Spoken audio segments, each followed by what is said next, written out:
आज हम क्लास 11 का केमिस्ट्री में फोर्थ चैप्टर स्टार्ट करेंगे। फोर्थ चैप्टर क्या है हमारा? ठीक है, चैप्टर 4 है हमारा केमिकल बॉन्डिंग,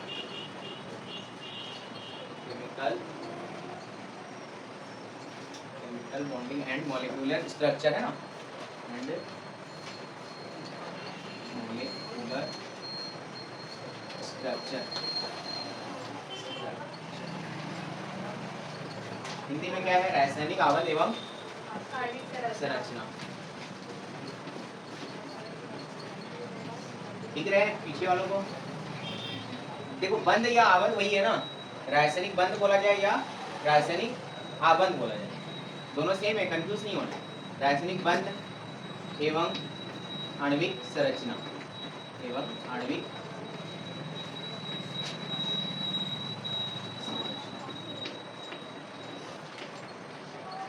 ये चैप्टर है हमारा, है ना।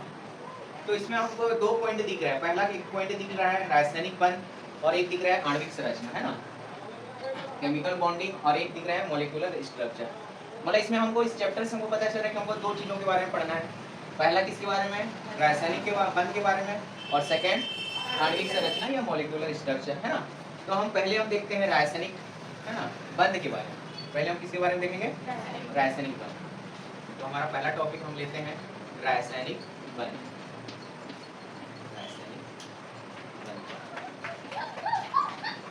रासायनिक बंध को, है ना, रासायनिक आबंध भी बोला जाता है ना। बंध मतलब बंध को क्या बोला जाता है?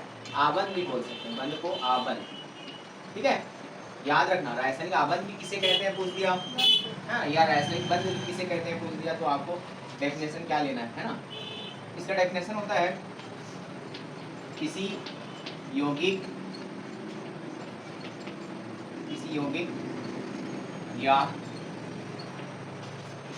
या अणु में,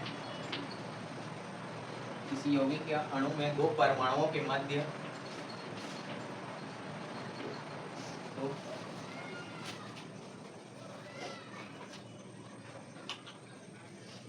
किसी यौगिक या अणु में दो परमाणुओं के मध्य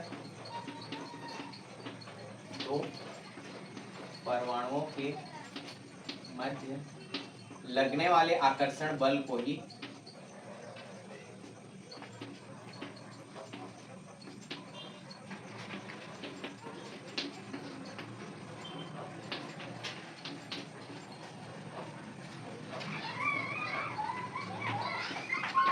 रासायनिक बंध कहा जाता है। ठीक है,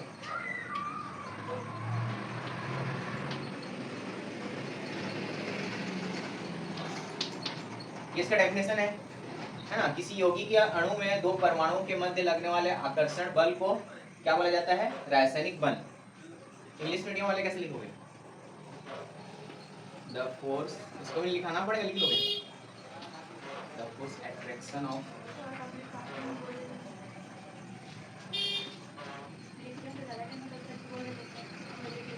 लिख लोगे आप लोग? ठीक है, तो इसका इंग्लिश मीडियम वाले क्या लिखोगे? द फोर्स अट्रैक्शन ऑफ, क्या लग रहा है देखो, किसके किसके बीच में लग रहा है? टू एटम्स के लग रहा है ना। The force attraction of between two atoms of A compound, it's called chemical bond. ठीक है, इंग्लिश मीडियम वाले क्या लिखोगे? हाँ, the force attraction of between two atoms, है ना, of A compound, it's called chemical bonding. और हिंदी मीडियम वाले क्या लिखोगे? किसी यौगिक या अणु में दो परमाणुओं के मध्य लगने वाले आकर्षण बल को ही क्या बोलेंगे? रासायनिक बंध या आबंध। ठीक है, मतलब इसका मीनिंग क्या है? जैसे हमारे पास कोई यौगिक है सपोज, है ना, फॉर एग्जांपल थोड़ा समझते हैं। जैसे एक यौगिक है हमारा NaCl, है ना, सब कोई यूज करते हैं। NaCl मींस नमक, है ना, इसका नेम क्या है? Sodium chloride. हमको पता है ये एक यौगिक है, हाँ या ना? इट इज ए कंपाउंड ना। तो ये कंपाउंड कैसे बना? एकदम से तो नहीं आया ना, ये रिएक्शन करके बना है कंपाउंड। ये डायरेक्ट हमको कंपाउंड मिल जाता है, पहले रिएक्शन होता है। और ये इनको क्या बोला जाता है? धातु या परमाणु बोला जाता है ना इनको। Na क्या है? परमाणु है ना, और Cl क्या है? एक परमाणु या एटम्स हैं। तो ये दोनों आपस में रिएक्ट करके या अभिक्रिया करके, जैसे फॉर एग्जांपल ये अलग अलग फॉर्म में रहते हैं Na और Cl, तो ये Na और Cl आपस में है ना रिएक्शन करके, रिएक्शन को ऐसे बना दे रहा हूँ ना, ये दोनों अलग अलग एटम्स हैं, ये दोनों आपस में क्या कर रहे हैं, अभिक्रिया करके क्या बनाते हैं, NaCl। तो NaCl ही ये लोग क्यों बनाते हैं, ऐसा इसको मैं पहले ही बताया था, NaCl2 भी बनना चाहिए, हाँ या ना। Na और Cl आपस में अभिक्रिया करके NaCl2 भी बना सकते हैं ना, बट बनता क्या है, NaCl। तो यही रीजन है किसका, ये बॉन्ड का, किसका, बॉन्ड का, समझ रहे हैं। मतलब जब आपस में एटम्स क्या होते हैं, रिएक्शन करते हैं तो कुछ कंपाउंड बनता है, तो उस कंपाउंड में ये जो बॉन्ड बन रहा है, ये सब बॉन्ड का ही रीजन, समझ में आ रहा है। क्या पढ़ना है हमको इस चैप्टर में, तो रासायनिक बंध क्या होता है, जो यौगिक आपस में अभिक्रिया करेंगे तो जो भी यौगिक बनेगा उन यौगिक में बंध कैसे बनता है, ठीक है। तो इसको हमको इस चैप्टर में पढ़ना है, समझ में आया नंदनी, भारती, कि नहीं आया, नहीं आया। मतलब दो एलिमेंट है हमारे पास, दो एलिमेंट रिएक्शन लिख करके एक कंपाउंड बना रहा है, तो ये जो कंपाउंड बना रहा है, तो ये कंपाउंड जो क्या होना चाहिए, कंप्लीटेड होना चाहिए, क्या होना चाहिए, मतलब इन लास्ट और ऑर्बिटल इज कंप्लीटेड। कहने का मतलब सपोज सोडियम का एटॉमिक नंबर 11, बट इसका इलेक्ट्रॉनिक विन्यास करोगे, ये इलेक्ट्रॉन कॉन्फ़िगरेशन करेंगे इसका, है ना, कितना होता है 2 8 और 1। क्लोरीन का कितना होता है 2 8 और 7। हमको किससे मतलब है, इन लास्ट ऑर्बिटल, तो ये लास्ट ऑर्बिटल 1 है, तो ये क्या करता है, इसको कंप्लीट करना है, इन लास्ट ऑर्बिटल में हमको कितने इलेक्ट्रॉन चाहिए रहता है, 8 चाहिए ना, 8, तो 8 हम इसको चाहिए, बट इसके पास कितना है, एक्स्ट्रा है, तो ये एक्स्ट्रा वाला टर्म किसको दे देता है, इसको दे देगा, क्योंकि इसको इसके पास एक्स्ट्रा है और इसको क्या है, जरूरत है। तो इस प्रकार ये पूरा कंप्लीट हो जाएंगे ना, ये मान लो 1 को ना इसको दे दिया तो ये कंप्लीट हो गया, कंप्लीट हुआ कि लास्ट ऑर्बिटल 8 यहाँ भी है और लास्ट ऑर्बिटल में भी यहाँ भी 8 है, तो ये कंप्लीटेड हुआ। कंप्लीटेड होने के बावजूद ही वो NaCl बनेगा, उसके अलावा यदि कंप्लीटेड नहीं होता, कौन सा कंप्लीटेड नहीं होता, उनका लास्ट वाला कक्षक, कौन सा वाला, है ना, लास्ट वाला जो ऑर्बिटल होते हैं, जैसे हमने इलेक्ट्रॉनिक विन्यास के लास्ट ऑर्बिटल यदि कंप्लीटेड नहीं होगा तो रिएक्शन आपका इनकम्प्लीट हो जाएगा। तो रिएक्शन कंप्लीट करने के लिए वो इलेक्ट्रॉन का क्या करते हैं, आदान प्रदान करते हैं, इलेक्ट्रॉन का ट्रांसफर करते हैं, ठीक है। तो ये इसको हमको पढ़ना है, जिसको बोला जाता है रासायनिक बंध या केमिकल बॉन्डिंग। समझ में आया सबको कि नहीं आ रहा है। तो डेफिनेशन समझ में आया, किसी यौगिक या अणु में 2 परमाणु है कि नहीं है, किसी यौगिक में मिनिमम तो 2 परमाणु होंगे तभी तो बनेगा ना यौगिक, उनके मध्य लगने वाले आकर्षण बल, आकर्षण बल क्यों बोला जाता है, देखो सोडियम कौन से चार्ज वाला होता है, प्लस पॉजिटिव वाला होता है, और ये किस वाला बोलता है, माइनस। तो इन दोनों के बीच में अट्रैक्शन होता है कि प्रतिकर्षण होता है, आकर्षण या प्रतिकर्षण क्या होता है, हाँ, तो इसी को लिए लगने वाला आकर्षण बल को ही क्या बोला जाता है, रासायनिक बल। तो ये हमको पढ़ना हो गया, समझ में आया डेफिनेशन। उसके बाद हमको देखो इसके कुछ प्रकार होते हैं, आप लोग लिखे इंग्लिश मीडियम वाले, ये द अट्रैक्शन ऑफ फोर्स वाला, इसका डेफिनेशन बोलो, द फोर्स अट्रैक्शन ऑफ, है ना, between 2 atoms of A compound, it's called chemical bonding. इसके कुछ प्रकार होते हैं, ठीक है, इसके, हाँ, इसके प्रकार, टाइप्स ऑफ केमिकल बॉन्डिंग। पहला होता है आयनिक बंध, क्या होता है, आयनिक, इंग्लिश में क्या बोलते हैं, ठीक है, उसको लिखना जरूरी है। सेकंड होता है सहसंयोजी, सहसंयोजी बंध, इसको क्या बोलते हैं, कोवैलेंट, ठीक है। थर्ड होता है उप सहसंयोजी, क्या होता है, उप सहसंयोजी, इसका क्या होता है, हाँ, कोऑर्डिनेट, कोऑर्डिनेट बॉन्डिंग, ठीक है, क्या बोलते हैं इसको, कोऑर्डिनेट बॉन्ड इंग्लिश में, ठीक है, कोऑर्डिनेट बॉन्ड। सहसंयोजी को कोवैलेंट, कोवैलेंट बॉन्ड, और ये आपका आयोनिक, आयोनिक बॉन्ड। तो कितने प्रकार होते हैं इसके, है ना, हमको तीनों के बारे में पढ़ना है, आयनिक, है ना, सहसंयोजी और उप सहसंयोजी, आयोनिक, कोवैलेंट और कोऑर्डिनेट। हो गया यहाँ तक। अब हम देखो ये हो गया, मिटाओ इसको।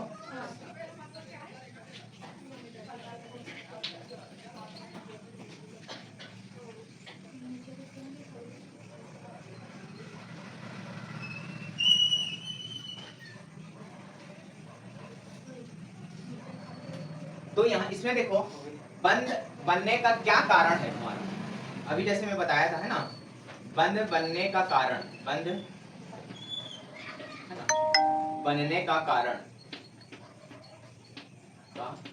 ये भी एक पॉइंट है, पढ़ना है, हेडिंग है ना। बंद बनने का कारण ये है, जो भी एटम्स होते हैं है ना, जो भी परमाणु होते हैं, परमाणु हमको पता है परमाणु अपना अष्टक पूर्ण करने के लिए कितने इलेक्ट्रॉन रखता है लास्ट कक्षक में, 8, ठीक है। तो यदि वो लास्ट कक्षक में 8 इलेक्ट्रॉन रखेगा तो परमाणु ज्यादा क्या होता है, स्थायी होता है। क्या होता है, स्टेबल। और यदि परमाणु का अष्टक पूर्ण नहीं है तो नॉन स्टेबल, नहीं बोलना है उसको, क्या बोलना है, नॉन स्टेबल, ठीक है ना। In completed of the last orbital तो क्या होगा, स्टेबल, और अनकंप्लीटेड या इनकंप्लीटेड होगा तो ठीक है, नॉन स्टेबल। समझ में आया, मतलब बंद बनने का कारण यह है कि परमाणु यदि बंद नहीं बनाएंगे तो उनका स्थायित्व क्या होता है, किसी का होता है किसी का नहीं होगा। तो बंद बनने का कारण है कि परमाणु अपने अष्टक, इस अष्टक मींस अपना लास्ट वाला ऑर्बिटल जो कक्षक होता है ना, हमने KLMN वाला पढ़ा है ना, तो परमाणु अपने अष्टक को पूर्ण करने के लिए, अष्टक को है ना, अष्टक को पूर्ण करने के लिए,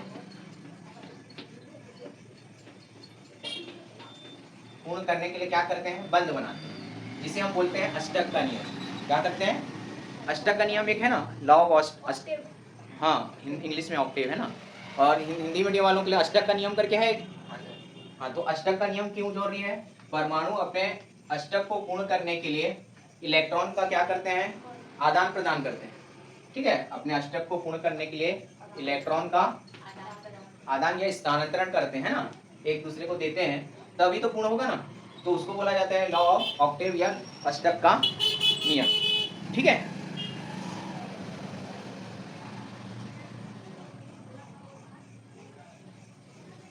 भारती को नहीं आ रहा क्या, बंद बनने का क्या रीजन है, मतलब क्यों ऐसे जरूरी है। तो जरूरी ये है कि हमको लास्ट वाला ऑर्बिटल को बस क्या करना है, कंप्लीट करना है। और जिस एटम्स का यदि लास्ट ऑर्बिटल कंप्लीट है तो वो क्या होगा, है ना, वो परमाणु स्थायित्व होता है। परमाणु स्थायी है कि नहीं है, जैसे आपको पूछ दिया गया मैग्नीशियम, मैग्नीशियम एक क्या है, एलिमेंट परमाणु है। तो मैग्नीशियम परमाणु स्थायी है कि अस्थायी है, बोलने से क्या आंसर आएगा आप लोग का, मैग्नीशियम परमाणु स्थायी है कि अस्थायी परमाणु है, बोलने से नॉन स्टेबल। कैसे, देखो इसकी जो परमाणु क्रमांक होती है 12, जब इसको हम करेंगे विन्यास 2, 8 और 2, लास्ट में कितना आ रहा है, तो लास्ट में 2 हमको कितना आना चाहिए, तो इसको हम बोलेंगे क्या, तो इस लास्ट वाले ऑर्बिटल में यदि 8 नहीं आ रहा है मतलब वो कौन सा है, अस्थायी है, नॉन स्टेबल। और नॉन स्टेबल वाले ही एलिमेंट्स क्या करते हैं, बंद बनाते हैं। जो ऑलरेडी कंप्लीटेड है वो थोड़ी आदान प्रदान करेगा इलेक्ट्रॉन का। तो याद रखना, यदि लास्ट ऑर्बिटल में मतलब किसी भी एटम्स के लास्ट ऑर्बिटल में क्या क्या नंबर आता है, 1 आता है, 2 आता है और 3 आता है। तो एटम्स या उस एलिमेंट्स को मेटल्स बोलते हैं या धातु कहते हैं, वो धातु होते हैं। क्या होते हैं, धातु या मेटल्स। ये भी एक ट्रिक याद करने का है ना। यदि हम किसी तत्व का क्या कर रहे हैं, इलेक्ट्रॉनिक विन्यास कर रहे हैं और उसके लास्ट कक्षक में क्या क्या आ रहा है, मान लो 1, 2 और 3 आ रहे हैं, तो कौन से होंगे, धातु होंगे या मेटल्स होंगे। और यदि हम लास्ट ऑर्बिटल में क्या क्या आ रहा है, सपोज है ना, लास्ट ऑर्बिटल में क्या आ रहा है, 5, 6 और 7 आ रहे हैं, तो ये जो एलिमेंट्स होंगे वो अधातु होंगे। क्या होंगे, अधातु होंगे, जिनको बोला जाता है नॉन मेटल्स, नॉन मेटल्स, ठीक है। जैसे अभी मैंने है ना क्लोरीन निकाला था, क्लोरीन का कितना होता है 17, इसका है ना इलेक्ट्रॉन कॉन्फ़िगरेशन करेंगे 2, 8 और, तो लास्ट ऑर्बिटल में कितने इलेक्ट्रॉन्स आ रहे हैं, 7। तो इसको क्या, क्लोरीन क्या है बोलने से, धातु है कि अधातु है, बोलने से अधातु। ये पूछा जाता है एक क्वेश्चन, निम्न में से कौन सा धातु है, या पूछेगा क्लोरीन एक धातु है या अधातु हो, तो आपको एक ही आंसर देना है, धातु या अधातु, 1 मार्क्स का है ना। कोई सा भी एलिमेंट दे देगा, तो आपको नहीं समझ में आ रहा है तो इस प्रकार भी आइडेंटिफाई कर सकते हो। मतलब पहचान सकते हो ना। और समझ में आ गया, लास्ट ऑर्बिटल में 1 2 3 होता है तो क्या होता है ना। और एक नंबर छूटा बस, कौन सा नंबर? 4 छूटा ना। तो जब 4 रहता है तो वो दोनों टाइप्स का हो सकता है, धातु भी हो सकता है और तो उसका एक नाम है, क्या नाम है? क्या? मेटलॉइड्स, या उसको क्या बोलते हैं? ठीक है, तो इसीलिए 4 को नहीं लिया जाता है। 4 क्या है कि इलेक्ट्रॉन ले भी सकता है और दे भी सकता है, इसलिए इसमें शामिल नहीं किया जाता है, उसको अलग रखा गया। ठीक है, अब लास्ट ऑर्बिटल में ये तो धातु वाला हो गया। यदि लास्ट ऑर्बिटल में 1 2 3 आता है किसी ऑर्बिटल का इलेक्ट्रॉनिक विन्यास, तो वो इलेक्ट्रॉन को दान कर देता है। क्या कर देता है? और ऐसे वाले एलिमेंट्स में कौन से चार्ज होते हैं? प्लस वाले। समझ में आया? यदि लास्ट ऑर्बिटल में जो नंबर होगा 1 2 3 आता है, तो क्या कर देते हैं? इलेक्ट्रॉन को किसी और को दे देते हैं, दूसरे को, है ना। तो उनपे कौन सा चार्ज लग जाता है? प्लस। और यदि लास्ट ऑर्बिटल में 5 6 7 हो, तो क्या करते हैं? इलेक्ट्रॉन को, है ना, एक्सेप्ट कर लेते हैं, तो उनमें कौन सा चार्ज रहता है? Minus charge. ठीक है, यहाँ तक क्लियर? किसी को डाउट? कब प्लस होता है, कब माइनस होता है एलिमेंट्स या परमाणु में, है ना, कौन सी कंडीशन में इलेक्ट्रॉन दान दिया जाता है, और कब धातु को, मतलब कब एलिमेंट्स या परमाणु को धातु कहा जाता है, या कब एलिमेंट्स को अधातु कहा जाता है, या कब मेटलॉइड्स बोला जाता है या उपधातु बोला जाता है। ठीक है, समझ में आया? यहाँ तक क्लियर? कि कुछ दिक्कत है?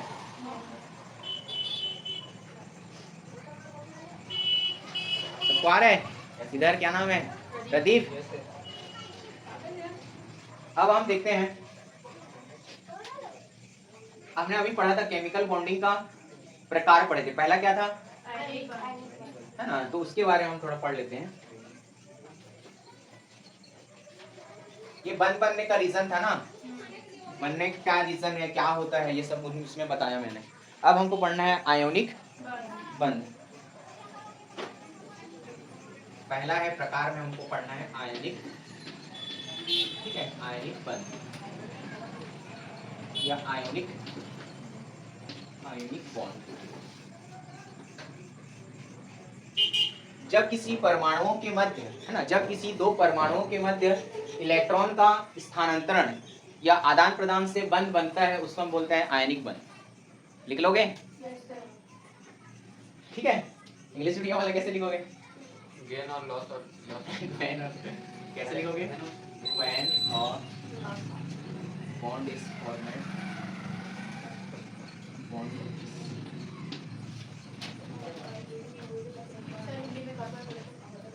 between two atoms। एक सेकंड बस,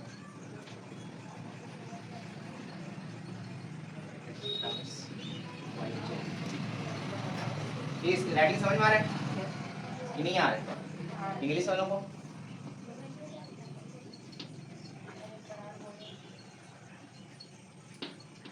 इट इज,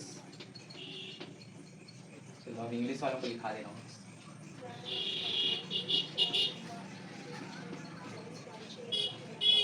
ठीक है, when a bond is formed between two atoms by change of electron, it is called ionic bond। ठीक है, हिंदी मीडियम वालों क्या लिखोगे?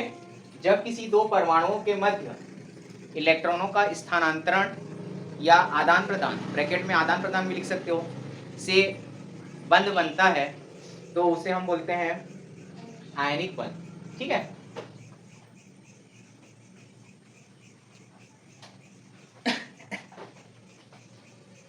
लिख लिए?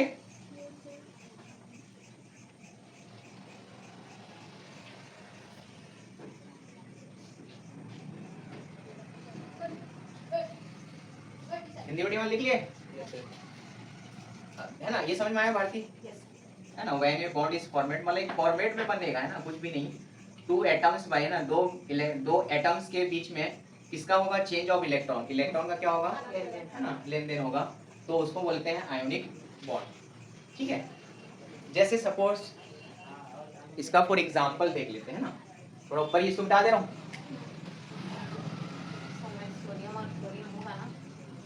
तब होगा प्लस माइनस वाले होना चाहिए, आयनिक बॉन्ड में प्लस माइनस वाले होते हैं। ठीक है, हाँ, तो उसका स्ट्रक्चर मतलब आपको बनाना है, फॉर एग्जांपल देना है, तो कैसे एग्जांपल दोगे, इसके लिए बनाना पड़ेगा। ठीक है, जैसे सपोज मैंने ऐसा लिख दिया, एग्जाम्पल Na डॉट, इसका मीनिंग आपको समझना है। Na कुछ डॉट दिख रहे हैं, तो पीछे वालों को ये ऐसा ऐसा लिखा रहता है, कुछ कुछ रिएक्शन आपने देखा होगा बुक में, इसमें लिखा रहेगा ऐसा ऐसा और ऐसा। कंफ्यूज होता है आप, कई लोगों को तो पता नहीं ये क्या है, होता है ना? कैसे पता है कि आपको नितेश? हाँ ये इसकी वैलेंसी होती है। क्या होता है नितेश बताएगा, एक सेकंड। हाँ हाँ उसकी संयोजकता होती है, ठीक है। और संयोजकता कहाँ से निकाला जाता है? एक सेकंड उनको बोलने दो। कहाँ से? इलेक्ट्रॉनिक विन्यास के कौन सा वाला लेते हैं? लास्ट वाला लेते हैं, ठीक है। तो ये ऐसा लिखा रहता है ना रिएक्शन, हाँ या ना? तो ये फिर कंप्लीटेड क्या बन जाता है रिएक्शन करके। देखो ये जो डॉट दिख रहा है, एक डॉट दिख रहा है, मतलब जब अभी हमने देखा था सोडियम का इलेक्ट्रॉनिक विन्यास कितना होता है 2 8 और 1, तो लास्ट वाले वाला ऑर्बिटल में कितने इलेक्ट्रॉन है 1, इसलिए 1 डॉटेड करके दिखाया जाता है। उसी तरह क्लोरीन में कितना होता है 2 8 एंड 7, तो 7 डॉटेड करके दिखाया जा रहा है। समझ में आ रहा है ऐसा क्यों दिखाया जाता है? ये इसकी वैलेंसी या संयोजकता बोलते हैं। क्या बोलता है? हिंदी में संयोजकता और इंग्लिश में वैलेंसी के अकॉर्डिंग रिएक्शन को लिखा जाता है, ठीक है। अब देखो ये कंप्लीटेड नहीं होगा तो रिएक्शन नहीं कर सकता, तो कंप्लीटेड होने के लिए ये वाला क्या करेगा, एक इसको देना पड़ेगा, देगा ना। तो इस कंडीशन में देगा तो ये हमारा जो सोडियम एक्स्ट्रा है यहाँ पे देगा, तो ये Na फॉर्म में फिर लिखा जाता है ना Cl, ये फिर कंप्लीटेड बॉन्ड हुआ कि नहीं हुआ? ये इसको देगा तो ये टोटल 8 हो जाएगा, और यहाँ पे ऑलरेडी 8, हमको लास्ट ऑर्बिटल में 8 देखना है, चाहे वो 2 स्टेप में आए, चाहे 3 स्टेप में आए, चाहे 4 स्टेप में, कितने भी स्टेप में आए।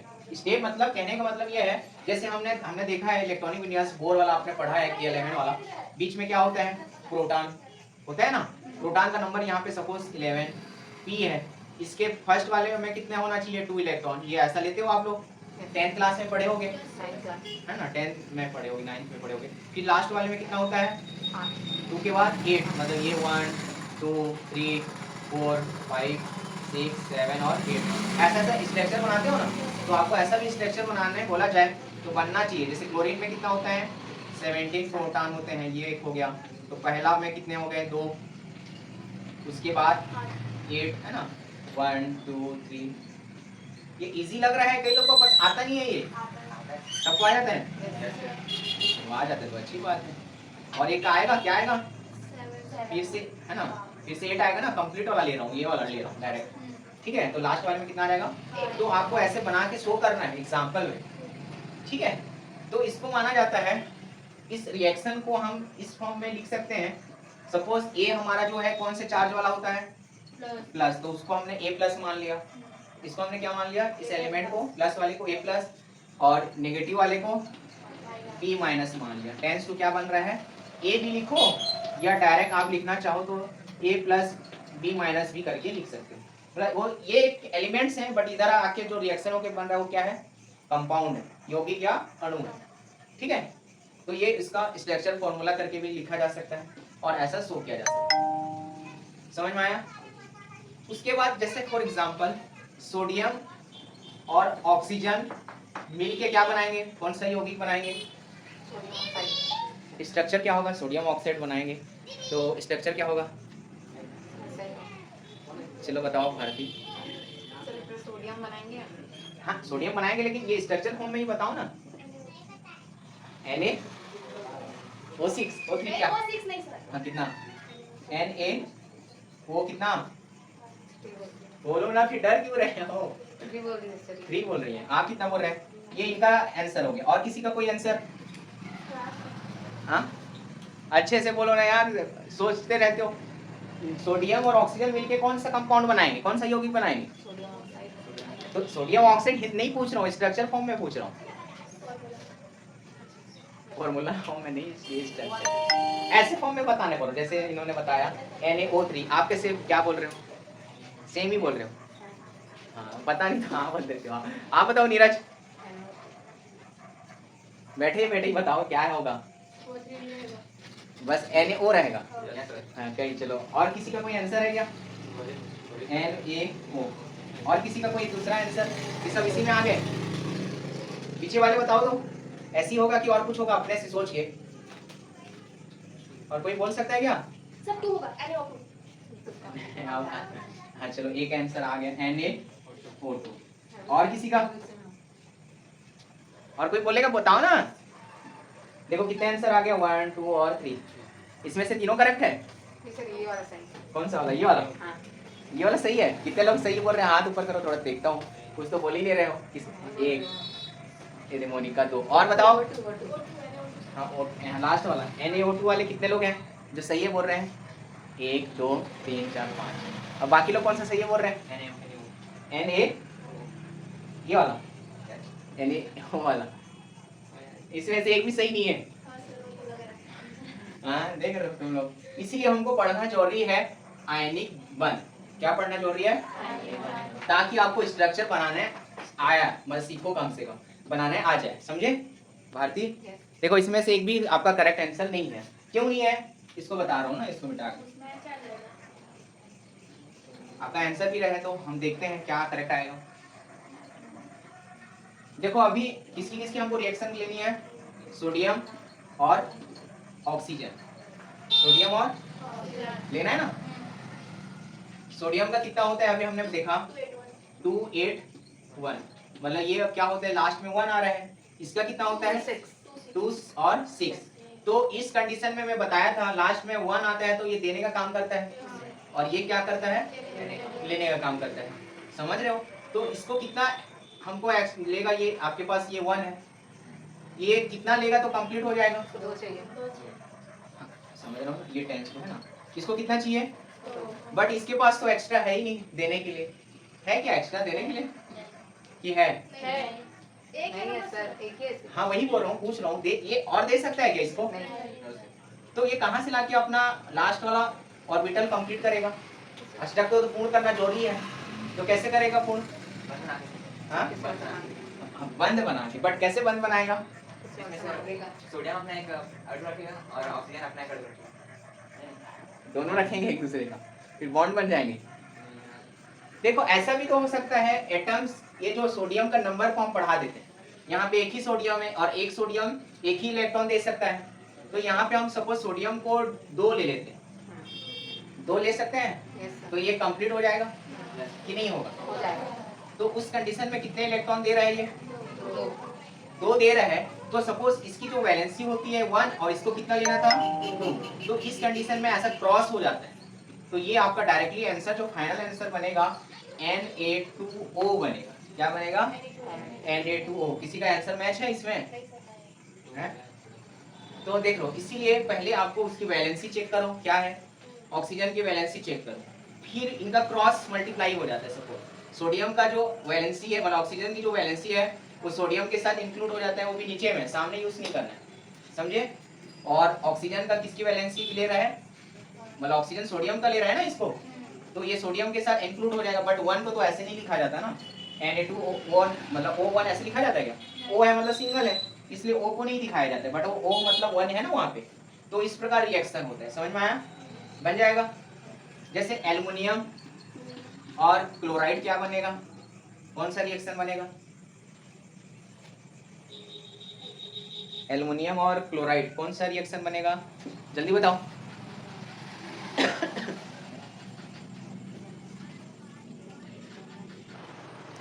ये क्या होगा? देखो इसको मैं बोल दिया था आपको, है ना, एल्युमिनियम और क्लोराइड। तो हमको पता है एल्युमिनियम का परमाणु क्रमांक कितना होता है? 13। जब इसका इलेक्ट्रॉनिक विन्यास करोगे 2 8 और कितना होगा? 3। मतलब यहाँ पे 3 आया इसके लिए लास्ट वाला, क्योंकि 1 से 3 होगा तो दे सकता है। उसके बाद क्लोरीन का कितना होता है? 17, मतलब 2 8 और 7। तो ये 7 को नहीं लिखना है। कितना ले सकता है अपना पूर्ण करने के लिए? अष्टक 1 चाहिए ना लास्ट वाले, तो यहाँ पे 1 लिखे। अब ये क्रॉस मल्टीप्लाई हो जाता है, मतलब एल्युमिनियम कितनी नंबर कितना होगा? 1, लेकिन 1 को नहीं लिखा जाता है। क्लोरीन का नंबर कितना होगा? 3। ये 2 को हटा दो, अभी उसको नहीं देना, ध्यान देना। ये 2 का कोई लेना देना नहीं है अभी, जब रिएक्शन होगा। तो क्लोरीन कितना होगा? 3Cl3। अब अभिक्रिया को संतुलित करना पड़ेगा, है ना, करना पड़ेगा ना, बैलेंसिंग करना पड़ेगा। ये है क्या बैलेंस? यहाँ एल्युमिनियम है, एल्युमिनियम तो चलो इक्वल है, बट क्लोरीन कितना है इधर और इधर? 3। तो आपको कैसे कंप्लीट करना पड़ेगा? देखो 3 तो इसको नहीं कर सकते, इसको कर सकते हैं क्या 3? कैसे 3 कर दिए? हाँ इसको 3 करेंगे, बट मैं डायगोनली फॉर 3 पूछ रहा हूँ। 3 कर सकते हैं क्या ओनली? बट इससे बड़ा नंबर ले सकते हैं, 3 तो नहीं कर सकते ना, तो बड़ा करने के लिए यहाँ पे 3 कर दो सपोज, और यहाँ पे 2 कर दो। क्लोरीन 6 हुआ, ऐसा रहता है तो गुणा हो जाता है ना, 3 और 2 का मल्टीप्लाई हो जाता है, 3 2 जा 6, तो क्लोरीन का 6, इधर भी 6 हुआ। मतलब ये 2 जो है एल्युमिनियम के लिए भी है और दोनों के लिए है ना, बट यहाँ पे 3 है तो दोनों का मल्टीप्लाई करेंगे कितना आ जाएगा? 6 तो अभी बैलेंस है? नहीं सर नहीं है अभी भी नहीं है, क्योंकि एल्युमिनियम यहाँ पे 1 है और इधर तो यहाँ पे भी 2 यूज करना पड़ेगा, तो ये बैलेंसिंग होता है। समझ में आ रहा है? तो इस प्रकार आपको रिएक्शन करना है। चलो मैं होमवर्क दे रहा हूँ, इन रिएक्शनों को बना के लाना, और कैसे आया पूछूंगा भी। नीरज आपको समझ में आया? पूछ रहे थे ये सल्फर का ऑक्सीजन के साथ रिएक्शन क्या होगा, ठीक है। मैग्नीशियम का क्लोराइड के साथ क्या होगा, हाइड्रोजन का पानी के साथ, सॉरी ऑक्सीजन के साथ क्या होगा, हाइड्रोजन का क्लोरीन के साथ क्या होगा। हाँ इजी देना, 2 बोल रहे हैं। कार्बन का सब इजी है, बस नीचे का 3 ही इजी है। हाँ H2O नहीं बनेगा, वो डायरेक्ट ऐसा लग रहा है आपको, क्या बनेगा देखना, फिर बनाना जो बनेगा मुझे नहीं पता, कल बताऊंगा, है ना।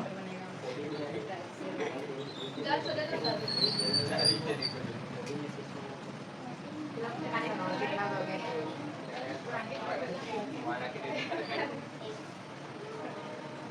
अभी 2 ही वाला दे रहा हूँ करके ना, 3 वाला देता तो अलग है।